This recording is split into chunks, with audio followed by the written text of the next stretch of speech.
The new year brings hope that the end of the pandemic may be in sight thanks to COVID vaccines being rolled out.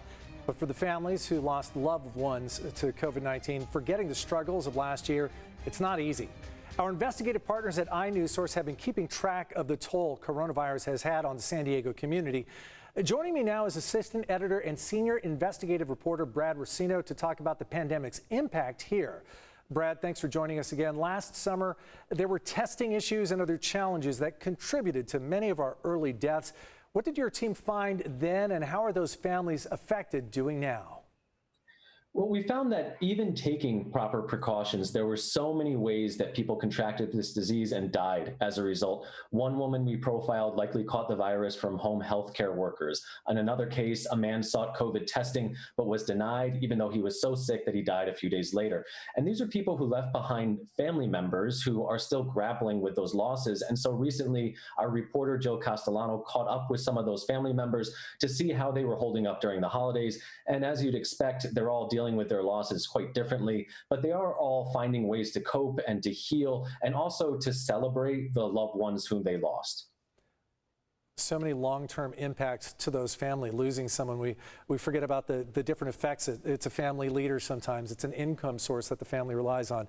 So devastating. You also looked into how San Diego County withheld the names of assisted living facilities that were plagued by COVID-19 deaths. What happened there, and are things any more transparent now?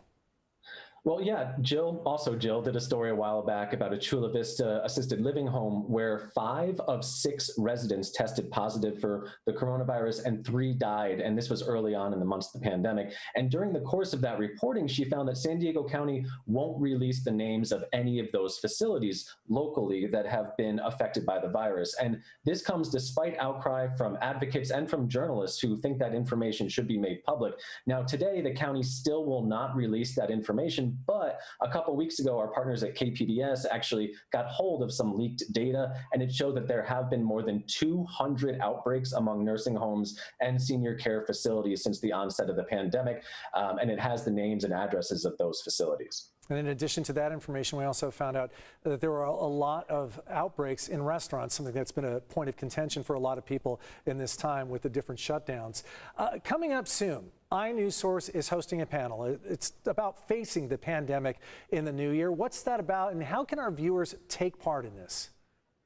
Right. So the panel, we have some excellent guests, including the mayor of Chula Vista, the head of the Chicano Federation, a public health expert, and a COVID-19 survivor who actually spent 10 days on a ventilator and lost his mother and uncle to the virus. So these are people, each one who has faced the pandemic in a different way, but they faced it head on, and they're going to offer practical tips for navigating the months ahead. Like, what did we learn in 2020? What can we carry forward? What resources are available for people who need them? This is a free event. We're hiring a translator, so it'll be available in English and in Spanish, and it'll be online next Thursday from 5:30 to 6:30 p.m. There should be a registration link on the screen, also on our website, on your website, for people who want to sign up. It's a free event, and we welcome everybody. Yeah, say it again. The inewsource Facing the Pandemic event is Thursday, January 14th. That's next Thursday, 5:30 p.m. Free to register. Just go to cbs8.com and click on the help button. Brad Racino from inewsource. Always a pleasure to talk to you. And a reminder for our viewers, inewsource